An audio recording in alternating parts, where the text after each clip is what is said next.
बुलंदशहर से। राधे राधे महाराज जी। महाराज जी, यदि शरीर के पति भक्ति मार्ग पर ना हो तो उन्हें भक्ति मार्ग पर लाने के लिए मैं क्या करूं? भगवान से प्रार्थना करो, क्योंकि अगर आप प्रगट में भक्ति का उपदेश करोगे तो आपका विरोध भी हो सकता है और आपकी भक्ति में विघ्न भी हो सकता है।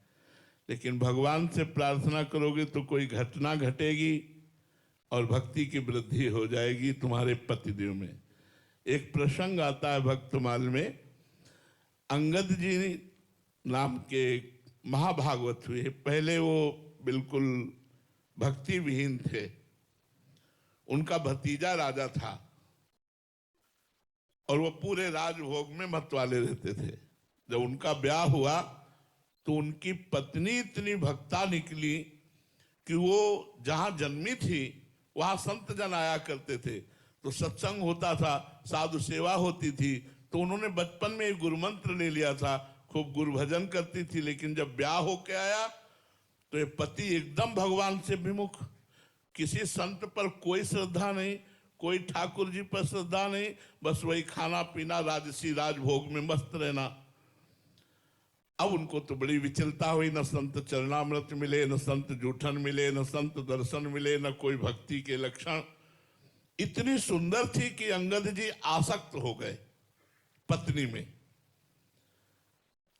खास बात बन गई।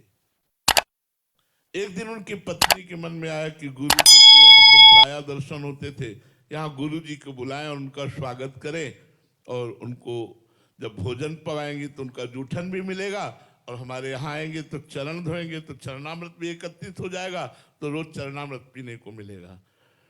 उन्होंने, अब रानी थी तो सेवकों को भेजा गुरु जी के पास प्रार्थना पत्र की, आप कृपा करके पधारो। मैं तो नहीं आ सकती क्योंकि हमारे पति भक्ति भाव के विरुद्ध है, तो आप कृपा करके घर एक बार पधारो तो आपका चरणामृत, आपकी जूठन, आपका दर्शन, आपका वचनामृत मुझे प्राप्त हो।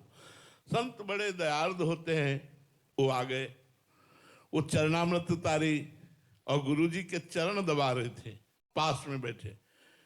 इतने में वो अंगद जी आ गए। अंगद जी ने देखा बाबा जी और रानी हमारी चरण दबा रहे, क्या क्या ना बोल गए, मतलब बहुत ही बुरा बोल गए। अब संत तो मान अपमान से ऊपर होते हैं। अब वो तो रोने लगी रानी, गुरुदेव भगवान क्षमा कीजिए, ये बहुत ही भक्ति विरोधी भाव वाले हैं, आप क्षमा कीजिए। उनका कोई बात नहीं बेटा, मैं जा रहा हूं यहां से, तुम अपने भजन में लगना। और वो चले गए। अंगद जी को देखकर उनकी पत्नी ने कहा कि तुमने हमारे गुरु का अपमान किया। मैं आपसे तो कुछ नहीं कह सकती क्योंकि आप हमारे पति हो, लेकिन आज से नियम लेती हूं, मैं पानी भी नहीं पीऊंगी, तुमसे संभाषण भी नहीं करूंगी और अपने प्राण त्याग दूंगी। बस जाकर एकांत कमरे में हो गए।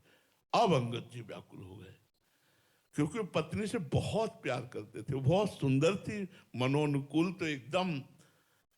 उन्होंने जाकर बहुत मनाया, जब नहीं मानी तो चरण पकड़ लिए। अंगद जी ने कहा मैं वो सब कुछ करने को तैयार हूं जो तुम कहोगे, लेकिन तुम पानी पियो, भोजन पाओ, तुम जीवित रहो। अगर तुम जीवित नहीं रहोगी तो मैं भी मर जाऊंगा। मैं वो सब करने को तैयार हूं जो तुम आज्ञा करोगी। देखो घटना परिवर्तन कर दी। तो उनका जाओ, हमारे गुरुजी को साष्टांग दंडोत करो और उनको पुनः लिवा के लाओ और उनको भोजन पवाओ और उनकी आप भी जूठन पाओ। ऐसा ही किया। पत्नी के प्रेम से विवश होकर गए गुरुजी को, जेव ही जूठन पाई, जीवन बदल गया। संतों के उच्छिष्ट में बड़ा बल होता है, जीवन बदल गया। अब तो वो स्वयं अपनी पत्नी से बढ़कर भक्ति करने लगे। और यहां तक प्रसंग आया कि एक बार उनके जो भतीजे राजा थे, उन्होंने हीरा के लिए, वो बड़ा प्रसंग है, जहर उनके भोजन में मिलवा दिया। तो जब ठाकुर जी को भोग लग के आया और फिर उनको सूचना दी उनकी बहन ने कि इसमें जहर मिला है, तो उन्होंने कहा जब ठाकुर जी ने पा लिया तो अब प्रसाद थोड़ी छोड़ेंगे, चाहे जहर मिलाओ चाहे जो कुछ, पूरा प्रसाद पा। कुछ नहीं हुआ अंगद जी का, पूरा जहर पच गया। ऐसे माँ भागवत हुए कि भक्तमाल में उनका चरित्र लिखा गया है। तो यदि हम अपनी भक्ति को पुष्ट रखें और भगवान से प्रार्थना करें तो कोई घटना घटेगी, हमारे पति भी भक्ति युक्त हो जाएंगे। और यदि हम भक्ति की उनके ऊपर भावना को थोपने की कोशिश करेंगे तो वो विरोध पैदा कर सकते हैं। इसलिए भगवान से प्रार्थना की जाए।